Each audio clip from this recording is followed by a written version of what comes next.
Hello, everyone, and welcome to today's webinar on top 7 ways to refresh your nonprofit social media strategy in 2018. My name is Rachel Escobedo, and I will be your facilitator today. Let's get started. So this is our mission statement. I'm going to go ahead and just read this out loud to you guys.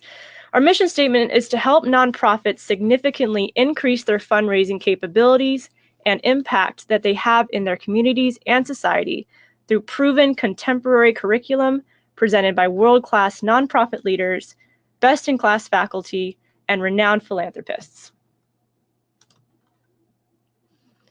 All right, quick shout out to our affiliate partners who have joined us today. Shout out to City U of Seattle, Maricopa in Arizona, Xavier University in New Orleans, and the National Leadership Institute in Florida. If you are joining us today and you are on social media, please go ahead and give us a shout out by hashtagging SIP webinar. So I'm going to introduce our speaker today. Our speaker is Francisco Martinez. You should see him. Everyone should be seeing him right now. Francisco, give everyone a wave. Hello. So a little bit about Francisco. He is an experienced educator, speaker, and marketing executive with a background in developing, implementing, and directing comprehensive marketing and communication strategies, leveraging his 15+ years of experience as a director of operations and logistics, director of marketing, social media manager, and social media agency owner. Francisco leads the Zen Media social team to build and deliver tailored social media and influencer marketing solutions that meet individual business needs. From building brand social media strategies to crafting just the right post for a social ad campaign, Francisco is passionate about bringing the social back in social media. He is devoted to building relationships the old-fashioned way, by listening, caring, and putting in the time. Welcome, Francisco. All right, so this slide is asking you to please let us know where are you joining us from and what are you hoping to learn today. Please go ahead and enter that in your chat box. All right, looks like we have some people joining us from Seattle, Phoenix, Arizona, Tucson, Arizona. One person is always trying to stay current, always open to new ideas. Yuma, oh, got a lot of people from Arizona. Another Phoenix, Mesa, Arizona. From San Diego, hoping to learn about social media. Anything I can learn. There you go. Stay up to date on top social media trends and skills. Phoenix. Trying to learn some new info to help us with social media. I'm hoping to refresh our social media strategy to engage more donors and volunteers. Hoping to improve ability to identify and reach out to influencers on our issues. Nice. All right, last one. Another one from Phoenix, help with social media strategy to attract donors. Fundraising strategy via social media, bringing in new folks. Thank you so much for your participation, everyone. All right. Now, Francisco, let's go ahead and let you take it away. Awesome, thank you so much. So that was a very humbling introduction, and I appreciate that, Rachel. So I'm Francisco Martinez, I'm Vice President of Social Media and Influencer Marketing at Zen Media. I do want to give a plug to Zen. So we're a new media communications firm, so we just rebranded, so I want to get this right? So Zen isn't just in our name, it's what we aspire to help our clients achieve in the digital age. We help brands make meaningful connections with the modern day customer via influencer marketing, experiential, and digital storytelling, and then turn those into bottom line results. And so we're the anti-agency, if you will. We're who you turn to when running ads isn't working anymore, right? So we are trusted by clients around the world. Dippin' Dots, Dallas-Fort Worth International Airport, the Navy, Cooking Fever, Chase for Business, YMCA, Mary Kay, and Haggard Clothing, to name a few. And so I know I'm on the large brand. I'm on the agency side now. I did own a social media agency, creative marketing spot out of San Diego for a while there. And then, so I do have a nonprofit background. I did have nonprofit clients, and I'm also sit on the board for the AFP San Diego chapter. And so I am going to tie in nonprofit and social media there. So I could speak, the reason for this intro is I'll be speaking to the high level strategy, and then we're going to get into what I like to call the weeds.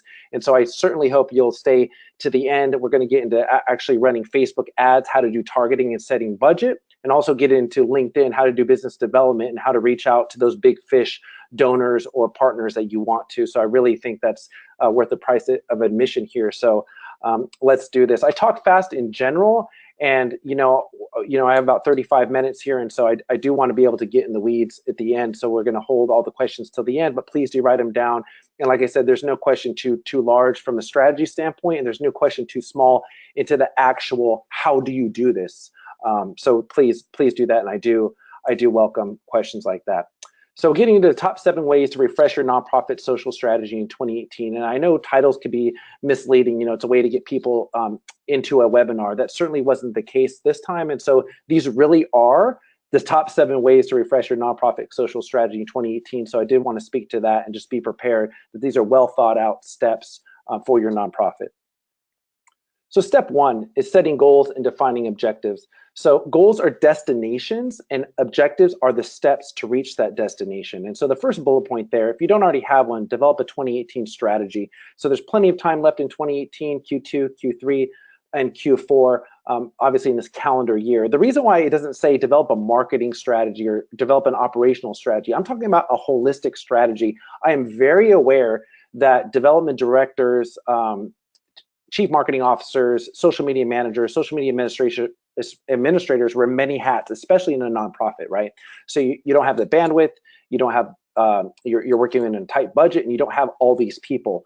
That said, somebody should be developing a 2018 strategy holistically. The reason for that is that you need to have your goals, and then it's your job as the social media head, and whether that's a development director, you're a chief marketing officer, you're the founder, it doesn't matter. Whoever's leading the social media charge brings me to the second bullet point, is you need to set social media objectives that map to the nonprofit annuals, to your nonprofit's annual goals. So you have larger strategy. It's your job to make or read that strategy, get a hold of it, and reverse engineer. Here are our top goals. These are our rocks that we're going to hit for 2018. And how do I reverse engineer a social media strategy to map to those goals? That is step number 1. Tactics without strategy is the noise before defeat. That's an old proverb there, a Japanese proverb. So the third bullet point there is define key performance indicators. So how are we going to measure? We're going to get into that. Measure these objectives that map to these goals. The fourth bullet point is to set a budget. Obviously, I think that 2018 strategy holistically has a budget. Ideally, it would have a marketing budget. If it doesn't, that's your job. Get leadership buy-in, next bullet point, and then allocate resources and mobilize. I think that ideas are awesome. Execution is everything. It's where the rubber meets the road. I think it's important. I can't stress it enough that if you're not talking strategy to your leaders and reverse engineering and setting up goals and understanding how you're going to measure them, and so what does success look like, you're just starting off on the wrong foot. How can you be successful if you can't measure it?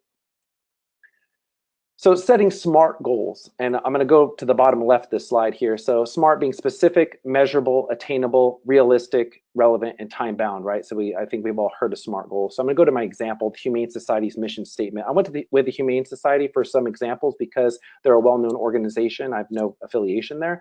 So they have 4 words in their mission statement: so celebrating animals and confronting cruelty.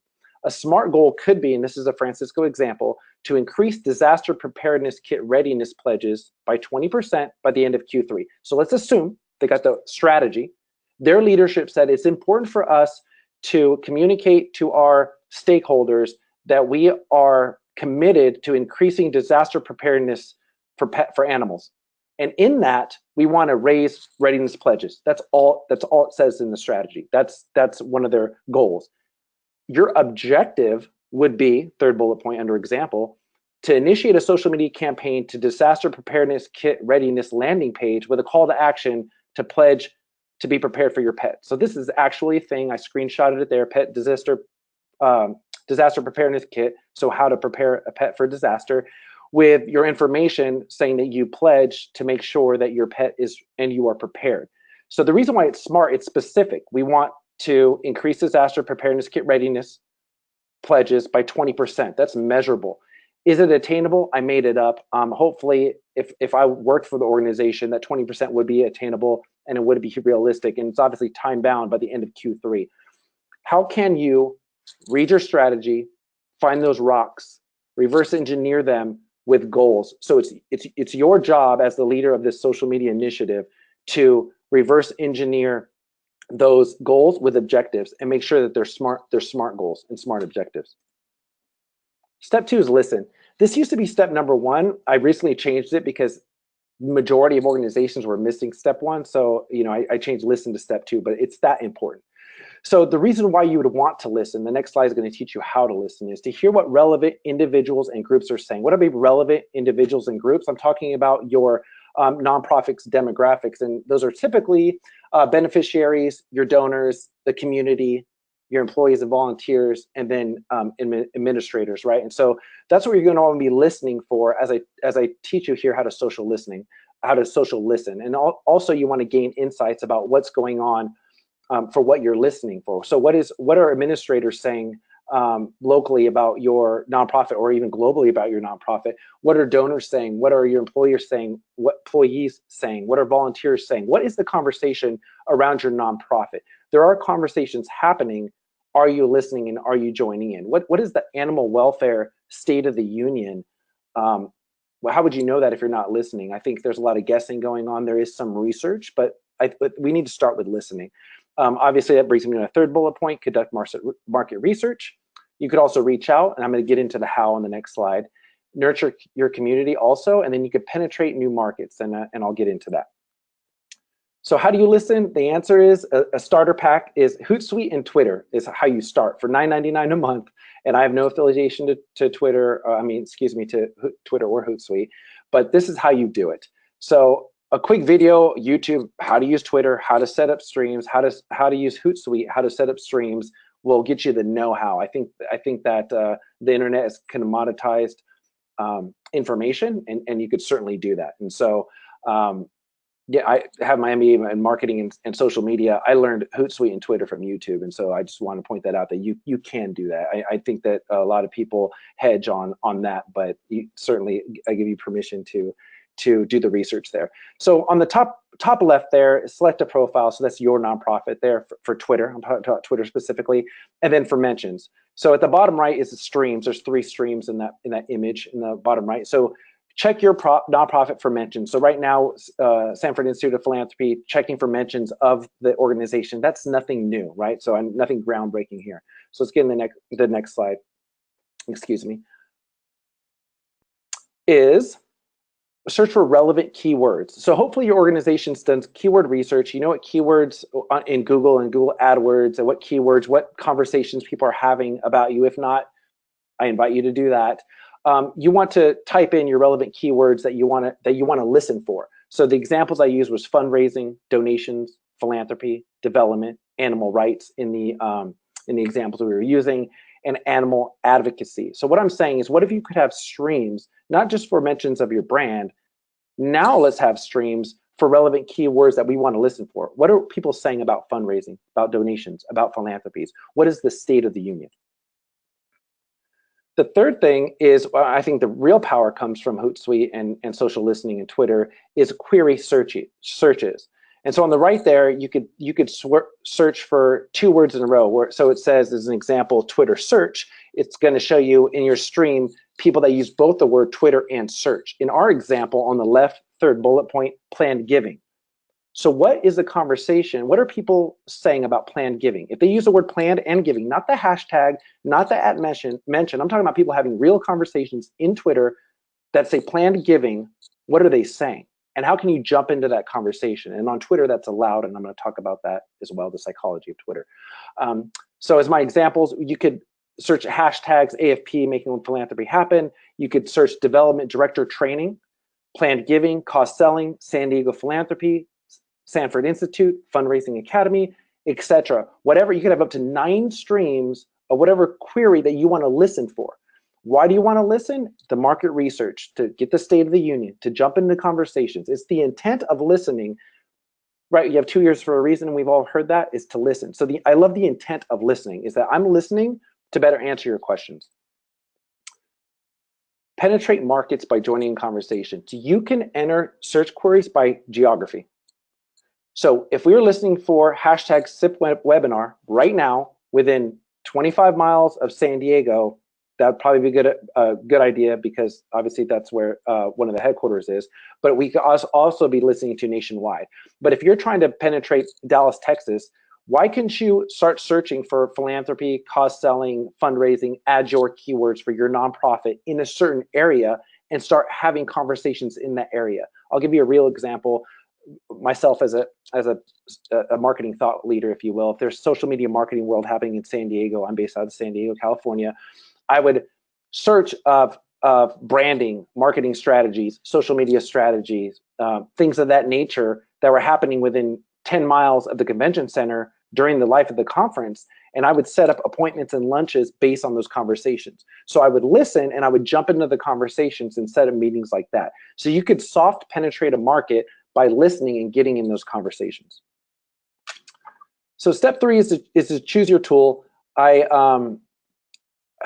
Francisco, you could, all the tools work. I don't have the bandwidth. There's a lot of tools out there. Which one should I use? I want to talk about the psychology of the platform. And this is something that only Francisco is going to say, is that we're the same people, but we're in different form in different situations. And so if you look at the images for me, the 3 here that are clustered, I picked them for a reason. So us in an office setting, I'm still Francisco, I'm just in an office setting. Now, if I'm doing an outreach event for my nonprofit, if we're building homes for the homeless, or if we're in another country building homes, you're going to see me in short sleeve shirts. You're going to see that I have tattoos. I'm probably going to be cracking jokes because I'm a funny guy. You're going to see me in a different form than you saw me in the boardroom meeting.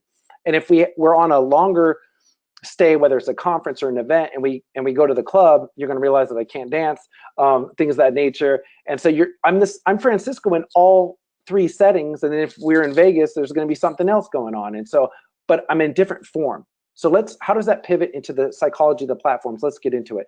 So Facebook versus LinkedIn. People are on Facebook to see their friends and family first, and then to get their news. Period. That's what's happening on Facebook. And on LinkedIn, they're there to get educated, to get a job, or to do some business development. So it's the psychology of the platform. So why would that matter? If your company put together a post that says top 7 ways to refresh your nonprofit's strategy in 2018, that sounds like an educational post. So people on Facebook for friends, family, and news, and on LinkedIn for education, find a job, or business development, that post would probably be better suited for LinkedIn. I'm not saying don't post it both, but be aware of what should perform better and why it performed better, and don't be not educated to the fact of why it would perform better. In Twitter, I liken it to a cocktail party. You're at a cocktail party, people are having conversation, you have something to say, you butt in. Usually that's not going to be frowned upon. That could happen on Twitter all day long. That's why it's so powerful to social listen on Twitter. People say, Francisco's Twitter dead, Twitter's too noisy, this, that, and the third. No, you could do social listening on Twitter. If your intent is right, you could do some damage on Twitter. I think it's completely undervalued, Twitter. It's a cocktail party. It's the only social media site that you can interrupt, and it's not frowned upon. If you try to interrupt me in LinkedIn or Facebook and Instagram, it's not going to go over well, because it just seems out of context. YouTube, think series, think Netflix. So your company should be creating content that is ongoing. So if your video around your nonprofits is how you're creating impact, or you're building this house, or your animal disaster preparedness, that should be 1 video. And then you should have a series, 3 videos on how we prepare animals and their families for disasters. The next series of videos is how you, think of your causes and map that out, and how, if you have an internal videographer, internal team, and that's something you're doing, create YouTube content in series. So after you watch the video, it says coming up next, you want that next video to be you, to keep people on your channel. For a lot of different reasons. Obviously, that increases donor engagement, helps amplify what your nonprofit is doing. you could think of all the reasons why that's a good idea to have a robust YouTube channel. There's also search engine optimization benefits for that. People finding you on Google. YouTube is the second largest search engine in the world, or third. I'm not sure if Yahoo's in there. Don't quote me on that, but it's up there. Instagram is for aesthetics. Images still do better than videos. So just in case you were curious, that's how it works. Francisco, how do we use Instagram? Real quick, I would think that for the animal welfare, you would put a picture of the cat, Tom, and his preparedness kit in the image. And then in your Instagram stories, you would talk over it. Hey guys, it's Francisco. You just saw our picture with Tom and he's ready for a disaster. How can you be ready for a disaster? If you click the link in the bio, it's going to take you to our disaster preparedness kit. We're trying to increase, our goal this year is to increase preparedness by 20%. So please help that in this endeavor, and I'll catch you on Wednesday. And on Wednesday, whatever image you pick in your Instagram stories, you could talk about that. So the image is the image, and the stories are the context behind the image, the behind the scenes of that image. And Pinterest, people are there to shop. There's a play on Pinterest for an infographic. Do you have enough information about your organization, about your impact, that you can make an infographic and throw it on Pinterest? Even though they're not going to shop, Pinterest can be a place where they come to be educated about your organization. So think about when you Google search your organization. At top, hopefully, is your website. Number 2 is LinkedIn or Facebook. Number 3 is going to be Instagram. Number 4 is YouTube. Why can't number 5 be Pinterest? If nothing else, why can't it be a place where people, it takes away from other people, allowing you to be ranked for Google? Step number 4 is deliver a content strategy. So Francisco, what type of content do I post? Every post should have a purpose. I think that well, we're going to get into content calendar here on the next slide, so we'll talk about that. What do I post? We'll get into that. Frequency, more is better, right? The answer is no. I'll keep it short in saying this. We're finding that posting less is getting more reach, getting more impressions, and we'll go into what that is. It's getting more reach, impressions, and engagement by posting less, because people aren't appreciating your spam.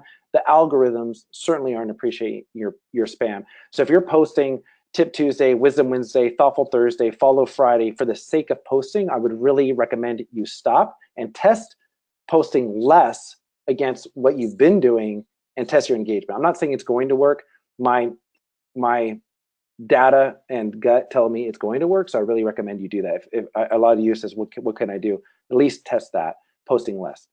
And really give what you do post, is it thoughtful and who's it for? And we'll talk about that next slide. Define content objectives. Every post should have a purpose. I'm going to get into that. And then assign roles. Francisco, this is great, but I don't have the bandwidth. Like, who's doing all this? You have 4 options. You could assign an employee or find an ambassador.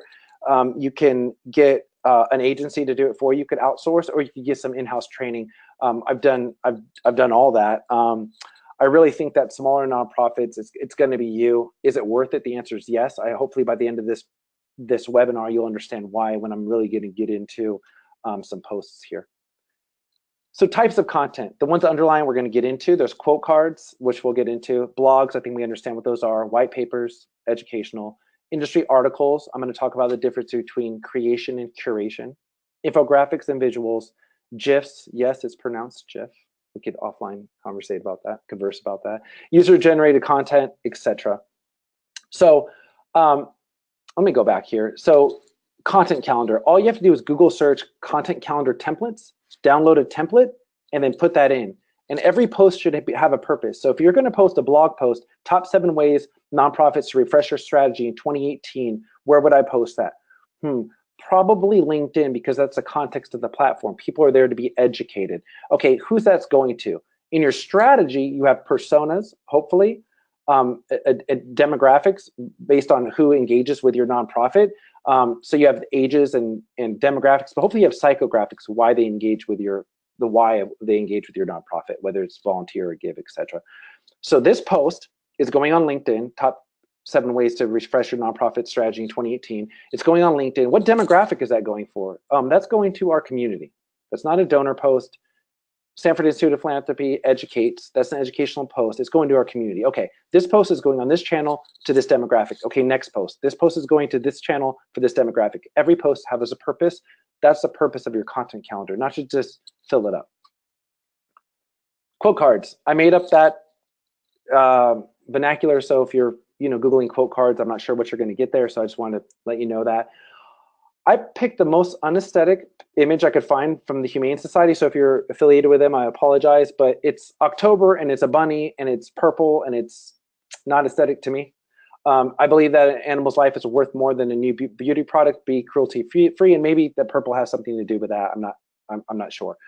I am certain it got 17,000 in terms of likes, sad faces and angry faces, and we're going to really get into that. And they got almost 5,000 shares. My point is, it doesn't have to be perfect. And I'm going to give you resources at the end to make quote cards. This right one, people don't want to give to your organization. They want to give through it. Was a top performing post a couple of years ago for the S.M.A.R.T Institute, and that was made with a tool I'm going to give you at the end. And so I just want you to know it doesn't have to be robust. Infographics and curation. Let's talk about curation. Francisco, I don't have time to write blogs. I don't have time to write white papers. So creating content takes time, but curating content is, have you ever read a good article about a nonprofit or about your space? And the answer is going to be yes. Instead of just reposting that, why can't you repost that? And then in the top, the copyright of your post, write, I think this is a great article because, and add your thought leadership on top of that post. That's called content curation. I know everybody has time for that if you don't have time to create content. So looking at this post right here, let's talk about the bottom right, the one from classy.org, 10 nonprofit infographics that inspire and inform. Classy didn't make these infographics. They just found them online, put them in one blog post, and that was their post. On the left, the ALS infographic is not from the ALS Association about the Water Bucket Challenge. It's by classy.org as well. It's an infographic that's in this post. My point is, both of those things are curated. Nothing's an original creation by classy.org. It was a real time saver. It was already content that's top performing out there, and they just sourced it into one post. So how can you curate if you can't create, if you don't have the bandwidth to create content? User-generated content, obviously inviting people to submit images. This top image, nothing special about it. It got 1.2 thousand share, or excuse me, in sentiment, and we'll talk about that. And then 158 shares. What conversations can you start to get user-generated content? In the animal welfare space, submit a photo of your pet for a chance to win a pre-prepared animal disaster preparedness kit. People will be submitting images of their pets all day long. You would have a bunch of user-generated content to source from, and then obviously permission to use that user-generated content. There's things that your organization can do to get awesome quality user-generated content. Content is examples for, I put education, program recruitment, and fundraising. These are examples. Education post right there, join the conversation, cost selling webinar. Program recruitment post about Maricopa Community Colleges in Arizona, their fundraising academy. That's a recruitment post from the S.M.A.R.T Institute. And then a fundraising that the Humane Society could have done. I want to be clear that they didn't do that. I made this post, and I used emojis on the left and right of the copyright because I know those perform well. So it's an example of a post to fundraise, donate now. So as you put your content calendar together, do we have an infographic? Can we curate? Let's have an educational post. Let's have a recruitment post. Let's have a fundraising post. Let's have a tip Tuesday. Let's have a quote card here. Let's have an infographic here. Let's have a GIF here. How can your content not always be give, give, give? How can your content be attend our webinar? How can your content add value? That's what I really challenge you to think. Let's break down a post, one of my favorite things to do. I guarantee you've never heard the way I'm about to break down a post because I made it up. I think it's awesome. So this post, obviously, right? This post, eventbrite.com, reached organically. That means no money was put behind it. 12,777 people. That's great. It got 49 reactions. I'm going to get into all these. It got 44 comments, 11 shares, 104 engagements, 153 clicks, and 17 registrants, and a partridge in a pear tree. Just kidding. So reactions, 49. What do reactions mean? What's the value of a reaction? A lot of leaders, Francisco, 49 people liked my post. Who cares? Well, a like is sentiment, how people are feeling about your brand. I know you care about how people feel about your organization. I know you care about how people feel about your cause. I know you care about how people feel about this specific post. So why are you pretending that you don't? And it's just silence. Because they never thought about a like, a love, a haha, a wow as a form of communicating sentiment. It is. And so that's all I have to say about that. Sentiment matters. That's how you prove out, social media administrators, why likes matter, because sentiment matters. Comments.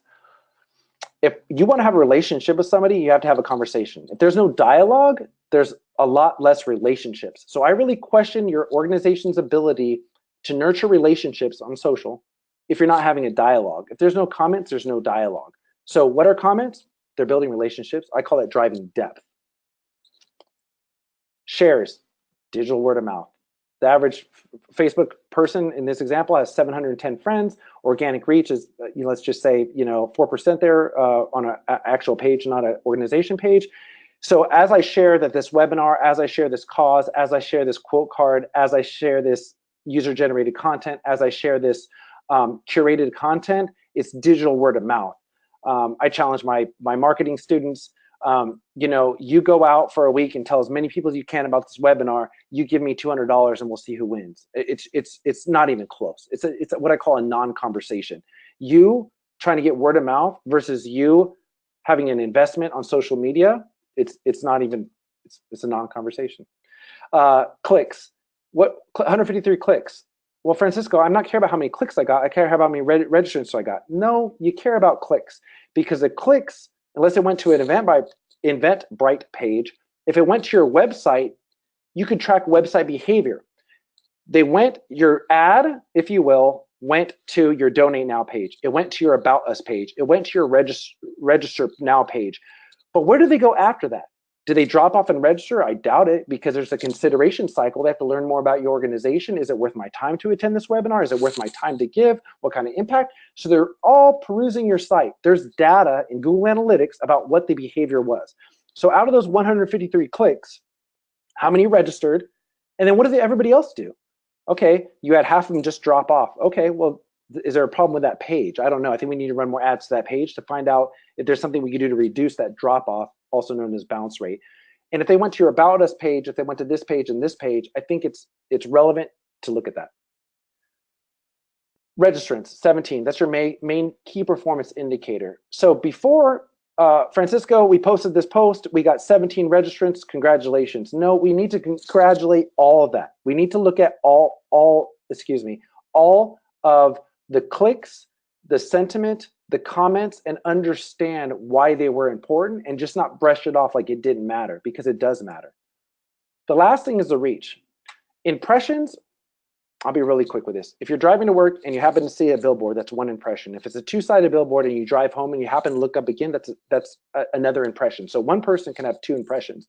A reach is that unique, just one. It counts at one, it doesn't count it twice. So marketers love to give impressions. I'm a fan of reach because that's a one-to-one. Does impressions not have a value? No, impressions and reach have to do with branding. How people heard about your brand. Is Sanford Institute of Philanthropy top of mind? Is We Make Philanthropy Happen known? Is SIP webinar known hashtag? Is SIP known for their webinars? Things of that nature. How do you measure branding? The answer is direct traffic through Google Analytics. If you ran a campaign for a week and spent X number of dollars, $500, and you reached 200,000 people, your website traffic should have went up. That's a direct reflection of branding. So Francisco, how do you show the return on investment of reach and impressions? Oh, that's direct traffic. Branding, did it go up? Did organic search go up? And how many people put Sanford Institute of Philanthropy in the URL? How many people put it in the URL as direct traffic and then organic search? If you can't map that to a lift in website sales, you need to evaluate if branding occurred. Here's another breakdown of this. This is another ad that was ran. $300 was spent towards this. The reach obviously is a lot bigger. So the reach branding's 21,000 people relevant to local to San Diego. Sentiment, 272 was sentiment. That's likes, loves, wows, and angry faces. Relationships, 41 is the comments. Digital word of mouth, 36 shares. Link clicks, web traffic, 71 clicks. And then photo views, if they actually click the photo. Notice the link is in the copyright at the top. The image isn't clickable. And so that's where the bottom there, 108 photo views, 71 link clicks, and 63 other clicks. The only other place to click is the Sanford Institute of Philanthropy Facebook page, where we gained 27 followers. So what's the real return on investment? You have to break it down to that for your leaders, for them to you can't expect them to know the value of a like, the value of a comment, the value of a share, the value of a click, because they don't know about web traffic, and they're not tracking web behavior, and they're not thinking about that because that's not their job. And if it is their job, maybe it's your job to help communicate that. Step 5, engage and facilitate. Obviously, create engaging content, engage back as a brand, diversify your content. There's the 80-20 rule, right? So 80% should add value, 20% should be donate now. So just think about that mix when you're creating your content calendar. Make it shareable, and then copy and creative are huge. Creative is the image, the copy is the words above. The success of your post is highly dependent on your copy and creative, especially in advertising. Let's get into advertising here. All right, here we go. What's the price of admission? In Facebook, 2, 4, 6, 8, 10, 11 different objectives you can get. Nonprofits usually pick video views, engagement, or web traffic as far as what they're trying to do for the objective for their advertisement. In this example, we're going to use traffic. This is how to choose an audience. This is in Ads Manager. I think we're familiar with boosting a post. I'm a fan of doing it in Ads Manager. It's easier and more powerful. I'll just leave it at that for the sake of time there. So look, custom audiences, by the way, you can upload email addresses and run ads to them. If you're not having a CRM, if you're not segmenting email lists, that's a huge miss. If you uploaded an email list of your donors, uploaded an email list of your volunteers and ran ads to them, not ads and donate now, or how about when I mean run ads, what if you have a great video of some impact you just made? How about you run that video to them? So email addresses are extremely powerful. That's what custom audiences are. Locations, you could pick cities within 10 miles. So saying you can pick addresses within 10 miles. So 10 miles of wherever you're sitting right now, you could run an ad to that. We went United States, ages 18 to 65, gender, male, female, and you can also do languages. On the left is an example of something you want to advertise to, you would want to push to, I'm going to call run, something you want to run to development directors. So look on the left, 27 to 65, include people who match at least one of the following: development director, fundraising coordinator, fundraising manager, nonprofits, etc.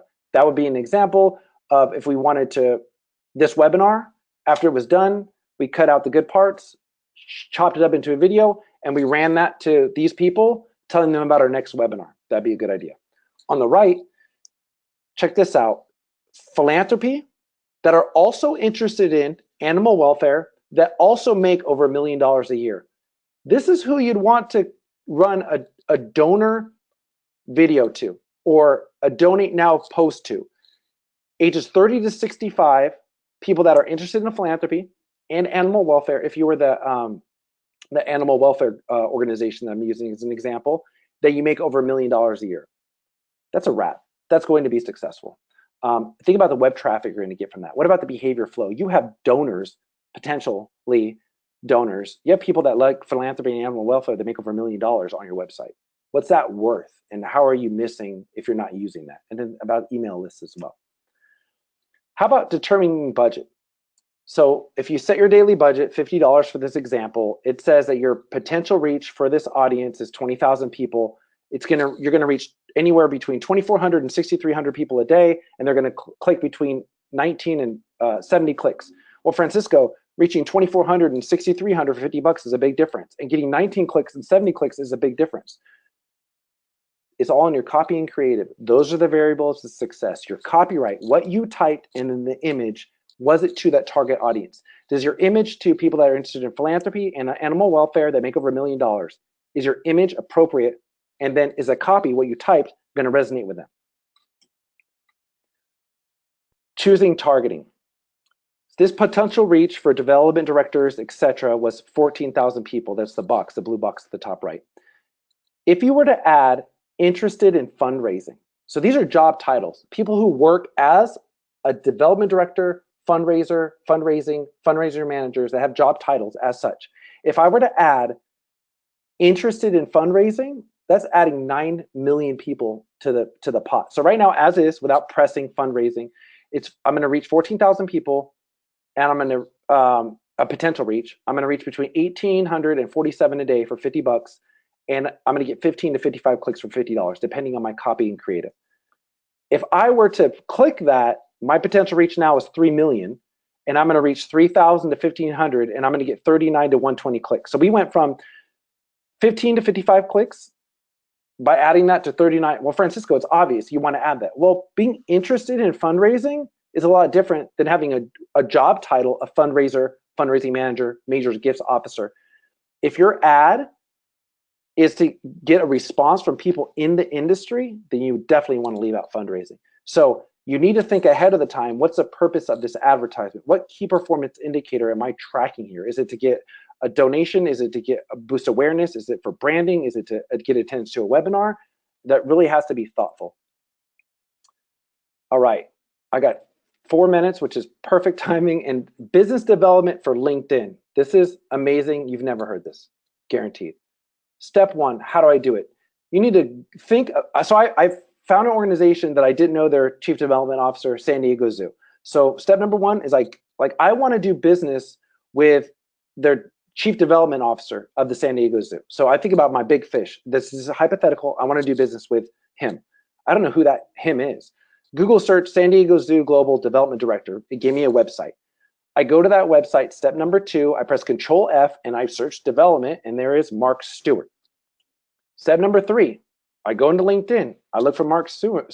There he is. He's a second connection of mine, which just means that I know somebody that knows him. Step number four, I didn't message Mark. I didn't friend request Mark. That's a mistake. Don't do that. Step number four is evaluate your mutual connections. It looks like I have 23 people that know Mark. I want to message my first connection. So Manuel, Nancy, Katie Cox, Brooke, Ellen, shout out everybody, Jack, Kia, Keely. I know them, their first connections in LinkedIn. I would message them and say, hey, I have this initiative. I think it would really fit with the San Diego Zoo Global. It looks like your first connections with Mark. I'm trying to get a hold of him. I'm wondering if you do a quick intro. Depending on your relationship with that person, you're going to get a yes, and then you have an in to have the direct conversation. Instead of cold emailing that person, cold direct messaging to that person, your intent mattered. You found somebody that had a mutual connection, and you're no longer a cold anything, email person, whatever you're trying to do. So I picked the girl in the pink. You got to be thoughtful with what you're going to message to these people, because I have people messaging me like, hey, you're a first of this person. Would you intro, like, what do you're selling software. They're not going to be interested in that. I'd rather not. And so just be thoughtful to that. Here's an alternate route. Let's say you don't have any first connections, you don't have any second connections, you don't feel comfortable for whatever reason.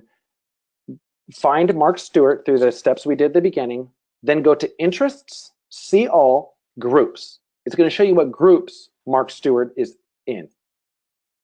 Looks like he's in the Chronicles of Philanthropy. So we'll go back, bottom right picture with the red arrow. He's in Nonprofit Governance, Chronicles of Philanthropy, XYZ.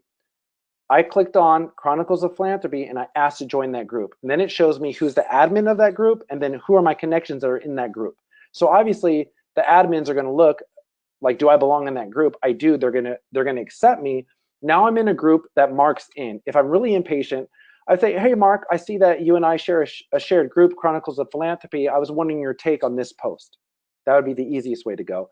The longer route, which I recommend more, is start engaging in that group, commenting, liking, and sharing, get more connections, and then you'll find a second that knows Mark, or if you get really lucky, Mark will be engaging with the post and you can get in there in the conversation and then do that way. That is one of the best ways I know to do business development on LinkedIn, besides entering their emails into LinkedIn and running LinkedIn ads to that organization, San Diego Zoo, leadership, things of that nature. In that, if anybody grabs their cell phone right now and goes to LinkedIn and searches that search bar, or on your desktop, these filters are going to show up. This is a third alternate way. You get super crazy in there and go. They used to work at the zoo in not only San Diego, but in Ohio, and they speak French and current companies, and you can really get in the weeds of who you want to reach out. 9 times out of 10, the big fish that you're trying to locate can be reached this way in a way that's not, it's not offensive in any way, shape, or form there. And resources, BuzzSumo is a content curation tool. How to find out the best articles in your space. BuzzSumo, free tool, really recommend it. Hootsuite, that's that social listening tool I talked about. A Design Kit is the app for creating quote cards. Pixabay is the best free stock image site that I know of. And then zenmedia.com is the blog for the agency that I'm VP of Social Influencer Marketing for, and it really is a good resource. Really spend a lot of time on our blog posts, so feel free to share those, curate them, and do that. So with that, that's all I had. I think we're into questions. Awesome. Thank you so much, Francisco. Fantastic presentation. Appreciate it. Yes, he gave us a wealth of knowledge, and we already have some questions that came in while you were speaking, and we'll get right to those. But we have about 5 minutes to spend on questions, so if you do have questions, please go ahead and send them into your questions box. All right, so question number 1. This one I'm going to read this slowly because it has like 3 parts to it. Give it to me fast. I'm ready. Let's do this. All right. I want to answer as many as I can. To create a conversation on Facebook posts, is it better to respond, reply, or engage in comments as your organization or as yourself? Does it make a difference? Does the audience know? Let's start with that. Sure. As your organization, I think branding is a good thing. I think that if you put too much stock in the person moves on, you lost that stock in the person. Also, Francisco Martinez's personal page is me tattooed up off-roading with my kids and mountain biking. My business page and the organization Zen Media's page is professional facing, but I still have my voice. You still get Francisco in the brand, but then again, if I'm off that day or I go on vacation, you're going to get another. So it's important to have a brand voice, and all your social media administrators to stick to that voice. That way they don't know the difference. So if your general tone is cheeky, that's going to come out no matter who's responding. If your general tone is informative and professional, that should come out no matter who's answering. So the question, to answer your question, do it as your company. You don't want to break branding and go in there as your person. That said, it's not against the rules to do it as a person. You just need to consider that. Are you doing anything online on your personal profile that may not be viewed as good? Back in the day, I was trying to be a firefighter. They don't like sleeve tattoos. So for me to do that in sleeves, that could have been a potential problem. All right, so I think you probably answered the part 2 of his question, but he's asking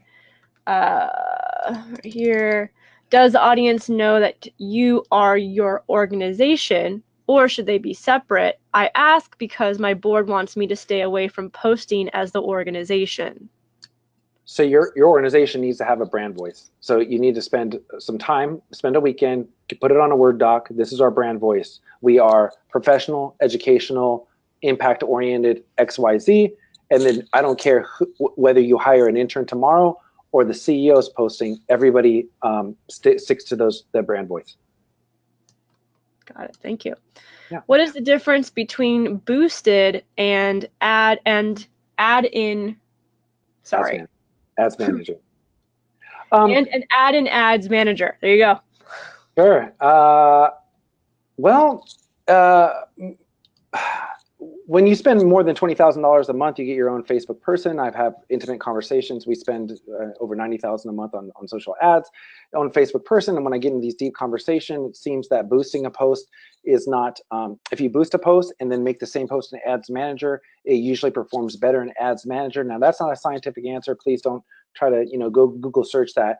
We do loads of A/B testing, loads of multivariate testing, spending a good amount of money on social ads. It is our experience that ads run better when you do them in Ads Manager. And then also you could sort them by campaigns and put them into ad sets. So you could have an animal preparedness campaign and then put ad sets in there and then A/B test one ad against another for that campaign. And then in Ads Manager, make another campaign. So if nothing else, all conspiracy theories aside, for organization of campaigns and ad sets, which is where you make the ads. Thank you, Francisco. All right, next question is, in terms of dividing responsibilities for managing social media, what is the best way for a development staff person to work with the communications staff person? Divide roles and responsibilities in the first place. And so I think that the development director needs to get their hands over the strategy. And then from that, the development director can extract out of this strategy what are the main 6 things that we want to hit in calendar year 2018, and then come to communication teams with those six things. So you already have leadership buy-in. They've already set this plan. This is the 2018 strategy. Here are the 6 things that I think that are the most important for the leadership. I've already talked to the leadership. They agree on these 6 things. So here I come with these 6 things. Here are my ideas. How can we work together? Who's going to do the actual posting? Who's going to do the listening? Who's going to do the engaging? Who's going to do the ads management? Do we need some training in that? Do we need to outsource an agency? What do I need to do? It can become cumbersome, but certainly need to take steps to do that, or nothing's going to change. Thank you. Would you recommend LinkedIn ads? Yes, they're super expensive. They're about 5 times more expensive than Facebook ads. So LinkedIn InMail are performing really great. And then obviously uploading email lists from your customer relationship management system, your CRM, into that. So hopefully you're not just have a bucket of email lists that you're spamming a newsletter to, that you're segmenting, and these are my donors, and these are my volunteers, and these are these people, and these are these age groups, and here's this gender. And then let's upload our donor email list to LinkedIn, and we'll run this video of what was the 2017 wrap up of impact. That's the name of the video, and we're running that on LinkedIn to our donors because they're there. Or we're doing an in-mail ad saying we're really trying to raise extra funds for this initiative. They don't know that you targeted them via email list. It just happened that way. And so you segment, yes, they're extremely powerful. LinkedIn ads they are more expensive. So you haven't proven out demographics, psychographics on Facebook and A/B testing. I really suggest you do testing on Facebook to get the copy and creative on point, and then move those learnings over to LinkedIn before you invest a lot of money. I was going to say waste, but it's not a waste because of reach, sentiment, and all those things I pointed out. Awesome, thank you. Next question. What is the best way to build followers/volume? And then she continues, we have good content, but then it is liked by 4 people or shared twice. Any suggestion? Yeah, that's a common problem, especially the organic reach. So it's a pay-to-play world you live in, with organic reach being, people say organic reach is dead for years. It's like almost really actually dead. And so now I'll jump on that bandwagon. I was really against that the last couple of years because it wasn't dead. So if you have a really good post, you need to prove that out. And so I think you need to post it organically for 3 days, let it get its reach, impressions that it's going to do organically, and then put money behind it. That way you get your organic, you squeeze all the juice out of that, and then you put money behind that, whether that's $20, $10, $50, depends on your budget. And also, what's the goal of that post? Is that goal for engagement? So you need to prove to your leadership that we need more engagement. They say, why? Why do I care about comments? Refer back to this webinar, because we're trying to drive depth. We're creating relationships. That's not the only thing you're going to get. You're going to get more reach. You're going to reach 12,777 people for $30. But it's not just reach, it's targeted reach. These are people that have the job title of fundraisers, major donors, whoever you targeted. It's relative reach. And then all these likes and loves, it's positive sentiment, and it's going to work on the Facebook algorithm. So next time we post organically without money, Facebook's going to show it to more people because we told the algorithm that we have good content. And then also, people are going to also like our page from that ad, because those other clicks, remember, they could click on your image, the link, or other. When they click to your Facebook page, if you have good content that adds value, they're going to go ahead and give you a follow. So that's how you do it. And then you can run follower ads on Twitter and Facebook, and on LinkedIn and Instagram. You have to promote content and hope to gain followership organically. So there's the short of it. Do follower ads on Facebook and Twitter, and do engagement ads, if you will, on LinkedIn and Instagram, and followers will be a byproduct of that.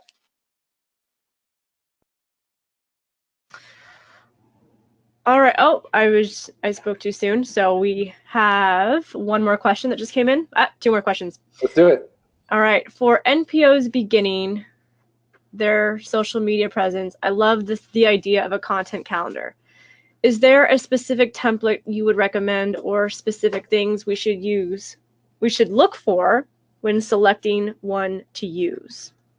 You should Google it and find one that's Excel worthy to you, but you should add your own column, demographic. That I haven't seen that in the content calendar. Which post is this going to? My demographics of my organization are what? Mainly 18 to 25, 25 to 35, 35 to 55, men, women. And then who are they? And is it beneficiaries? Who are my 5 demographics? Beneficiaries? Is it employees or volunteers? Is it donors? Is it administrators? I'm missing, and you can figure in your own organization who are your main chunks of people and who is this post going to. So my example was top 7 ways to refresh your nonprofit strategy in 2018. If I was to make this the Sanford Institute of Philanthropy's content calendar, that would go in LinkedIn because it's an educational post, and my demographic would be it's for the community. It's not for donors. It's for the, now everybody's going to see it, but in my rotation is every 4th day is a community post. I just want to make that. So to answer your question, it doesn't matter. Those are tactics. I would add a demographic column. All right, thank you. Okay, last question. I know we are right at time, but I'm going to ask it because these questions are valuable for our audience. Sure. The analytics that you used as a sample, were they from Google Analytics or is there a better program?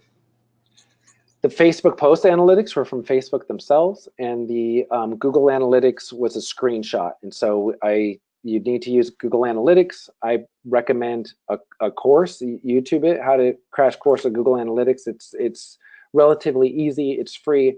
It's going to take you a long weekend. So next, whatever, Labor Day, Memorial Day, get in it. I challenge the people that don't have the bandwidth to take the time to get it. It'll pay off. It's really a good idea. I don't know what's more important than getting the branding and reach and web traffic and to display your impact. Your impact can be shared better. I'm certain. All right. Thank you so much, Francisco, for your time today, for your awesome presentation, for answering everyone's good questions. Before we conclude, I just want to give everyone a quick reminder to please take our survey. It's going to launch right at the end of this webinar. It's short, shouldn't take you too long, but we really appreciate your feedback. It helps us make better webinars for you in the future. And I would like to yes. plug F Marketing Mix. So F as in Francisco, Marketing Mix, just one word. That's my tag on Facebook. That's my tag on Twitter. That's my Instagram. F Marketing Mix. If you just had a follow-up question, I would be happy to answer it there. All right, thank you. Yes, I was just going to ask if you wanted to send any last words to our audience, but there you have it. Yeah, thank you. Thank you again, and please stay tuned for our next webinar. Take care.